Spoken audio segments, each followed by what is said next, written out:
A Miraculous Ladybug, Ladynoir Fanfiction, Chapter 6. This is the first time they've met up in the daytime. More importantly, this is the first time they've met up for a public appearance. Ladybug is going home tomorrow. It's decided, and he couldn't be more sad about it.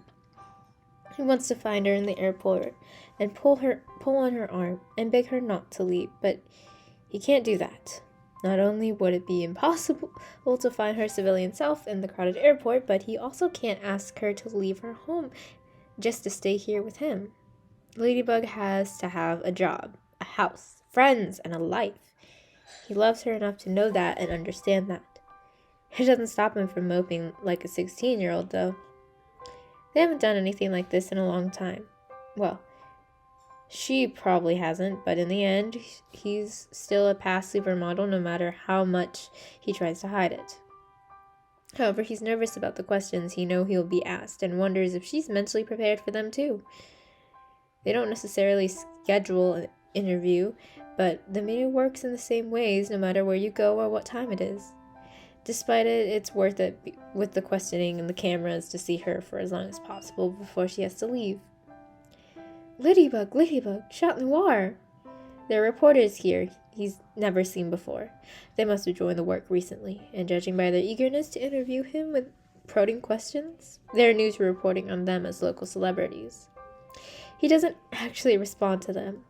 A tight-lipped smile is practically all they need to receive from him, but they don't actually have the tact to back off just yet.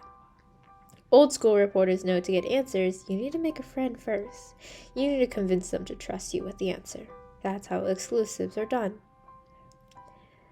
Look at you go, Romeo. Ladybug teases him as he lifts them up to the tippy top of the Eiffel Tower, somewhere he hasn't been to in years. You just had to pull out the charming smile and dazzle those young reporters silly. There's a smile playing on her lips, and Ch.6 raises an eyebrow at her. Charming and dazzling? Sounds like you were just as affected. He shoots back. He pushes their face closer together until they're nearly touching noses. Might be hypocritical of you to act this way, he says in a low tone. Ladybug scoffs. Charmed by you? There's a playful grin on her features. Never. She breathes and he just feels dizzy. At some point, Ladybug had wrapped her arms around his neck, trapping him in the best way possible.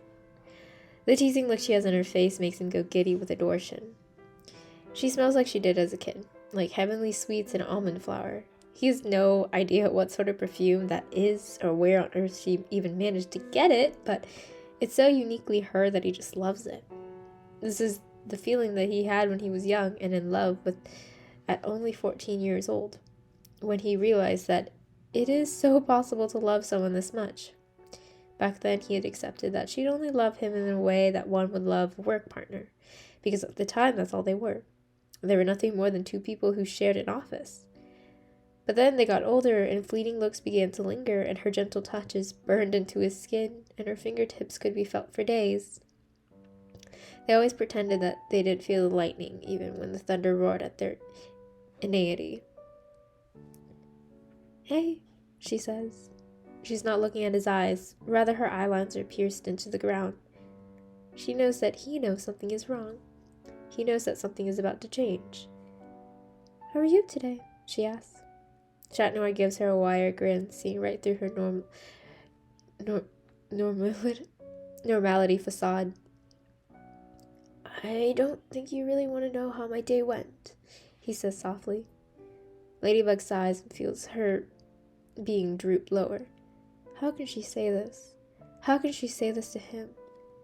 Sure, it was hard to tell her friends and family that she was leaving, but Ch.6 is different. It almost makes her laugh because the people who have known her since age 6 were easier to leave than him. It's not that she doesn't love him. She really does.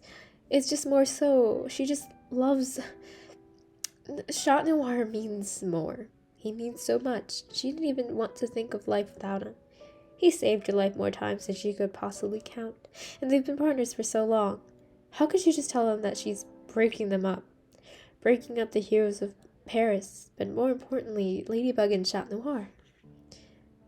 No, Ladybug admits. She wraps her arms tightly around herself. She can feel Ch.6's gaze on her. It's gnawing at her soul, like he already knows what's going to happen. He probably already does because of how well he truly knows her. I needed to explain something to you and tell you myself, she says she gives a hollow laugh. I don't want to leave you with questions. But isn't that a paradox? By giving him just barely an answer, just barely an explanation, isn't he going to wonder more? Wonder about things he can't ever get the answer to. He's going to wonder where she's going and why, if he'll ever see her again. Ladybug wonders and has been wondering what those answers are too. If she'd ever walk down the street and see a bright light leading her back to Ladynoir. If she'd see him smile after she leaves in more than just a memory. I'm leaving, Ladybug says with a watery smile. She can see something in Ladynoir just crack in the realization. He's trying to hide it, hide his emotions, and hide whatever in him just died upon hearing the words, but she can see right through him. Ladybug wants to jump in and say, it's just for university, and I'll be back before you even know I'm gone. But she's a coward, not a liar. She's going to tell him that. She's not going to tell him that. Tell herself like that. For how long? I don't know. Ladynoir looks away from her, and Ladybug just chokes on the feeling that this is what her life is going to be like without him. Is it out of the city or out of the country? His heart drops and hers does too. This must be what it's like to release a pet into the wild. You love it and you care for it for when it's hurt. It gives you joy and happiness in your loneliest of times, but they don't belong to you, and you can never really call it a pet or your own. But you always know it belongs in the wild, never to be seen or loved by you again, and all you can do is watch the place it left and wish that it turned out just a little bit differently. I'll try harder then, Ladynoir replies. They're close enough to kiss, intimate enough to feel each other's heartbeats. They don't, though. They haven't yet. One step at a time, he thinks. He leans his forehead onto hers, and he can nearly feel the smile on her lips, as if it's pressing into his skin. Ladybug turns her head, and he can feel her sigh when she sees the sky turning color. She drops onto his chest, and Ladynoir shifts his arms so they pull her in tight. Can you believe it? Her voice is wistful and has a bit more optimism in it for knowing that she's leaving tomorrow. That we're here. He knows exactly what she means, even though her sentence is vague. Ladybug means she's in wonder that so many years have passed and they're still here. Ladynoir has to agree because it truly is a miracle that even with all the distance and all of the things they should have done but didn't do, they ended up here. They ended up here on this tower where they met and where it all began. He's not 14 years old anymore, but God, it sure feels like that. It sure feels like he met an angel for the first time in his life. Getting nodded in that yo-yo of hers was just a silly start to the best thing in his life. Ladynoir just looks at her and remembers falling at once. He's more in love with her back then, however possible that is, he doesn't even know. With you, I can always believe, Ladynoir states, and it just makes him giddy seeing the adorable blush on her cheeks. We're always meant to find each other, though, he promises her. I mean, you've already tried to get away from me, and look how that turned out. Ch.6 laughs, holding her even closer to his body. Ladybug giggles into his chest, and he wonders if this will be the rest of his life. You can't escape me, he finishes, his fingers jabbing into her side to tickle her, till she gives breathy shouts for him to stop. Instead, she laughs and gasps for air as he makes her jump like a mad person till she is ineffective unladybug-like way, fights back and tells him, stop. He merely laughs, and she nearly smacks him in the face, but changes her mind last second, hitting his chest, which did quite literally nothing at all. You're awful, she says with a pout. She looks adorable, and so cute it makes him want to die. His dopey grin must have been too prominent because she scowls at him dangerously. I may not have fought a crazy Akuma lately, but I can still fight the same way. Ladybug snarls. He knows. She can break his arm in an instant, and it's one of the things that clearly hasn't changed. And he loves it. Ladybug is a cute bunny rabbit, but it's important not to underestimate her, or else you will get maimed.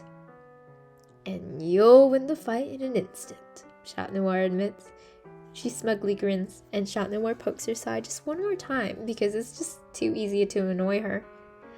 Ladybug rolls her eyes and just huffs. It's striking her how much she looks like her past self right now. He smiles softly, thinking of who they used to be. Ch.6 wishes that he could go back in time and tell his past self that it ends up working out between the two of them. Then he wouldn't have to spend all those days and nights moping and being sad, even though it's always been known to him in the back of his mind that they would find their way back to each other to this very moment. It still hurts to think about that it still hurt to think that it was so far away that he may not reach it, that they may not reach it. But luckily the melancholy ending is not his own. The sky is quite pretty, he says, even though his vision is anywhere but on it. Ladybug steps forward and watches as the sky changes colors, splashes with red and orange and yellows. She hums brightly. It's so pretty, she says, looking out with bright shining eyes as if she's never seen the Parisian sunset before. Perhaps she just hasn't looked at it in a while and forgotten its breathtaking beauty. He understands.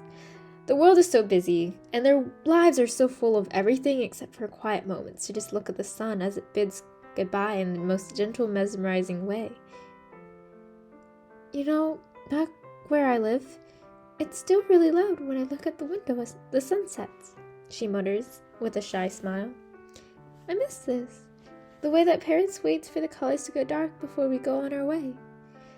Ladybug admits. She takes a deep breath and brings her hand back for him to grab. Yeah, Ch.6 jokes. We're a special kind of people that way. Her hand is warm in his and she closes her eyes. Before he knows it, she spins in a circle, taking his arm with her, and he's in a state of quiet shock. Ladybug giggles and she feels his stiffness, but she continues to dance. There's no music, there's no magical spot like there is in the movies, and no one else to watch them but the sun setting goodbye. Ch.6 loves it and spins her right into his arms. She gives a twinkling laugh when he squeezes her tight, telling her that he won't ever let her go, and she's trapped. She's smiling faintly and nods, melting into his embrace. If I'm stuck with you, then you're stuck with me, she teases, but they both know that he wouldn't have it any other way. His eyes flicker to the sunset, and he feels her sigh. They've done this a million times before, but never quite like this. Back when they were kids, they didn't want to say what they meant, and meant so much more than what they said. But now he knows how much he means to her, and she knows how he'd do anything if only she asked him to. Ladybug and Ch.6 continue to sway in the twilight, almost humming a melody that they both somehow knew. Would it be scary if, he begins to say, if I told you who I was? Ch.6 looks down at her, trying to gauge her reaction to his preposition. She's not running away and screaming for the hills, which is a good sign, but she's also not reacting immediately. Her mind still must be turning as she thinks and weighs the pros and cons, weighs the answer to a comfortable distance. I think I wouldn't be scared. It's you after all. Ladybug's voice is soft and airy. She's nervous, and he is too, but without fear, it'd be a terrible thing. As scared as they are, they have trust, and he knows that's why they will always end up like this. I want to know who you are, he says, letting go of the words he's been wanting to say for longer than he can remember. I want to see how beautiful you are without the mask and in your life. Every single part of it, he says almost breathlessly. Her smile is gentle when she reflects it back to him in a lovely glow. I want to know everything about you too. And in the light of the slowly slumbering sun, he's never been more fulfilled.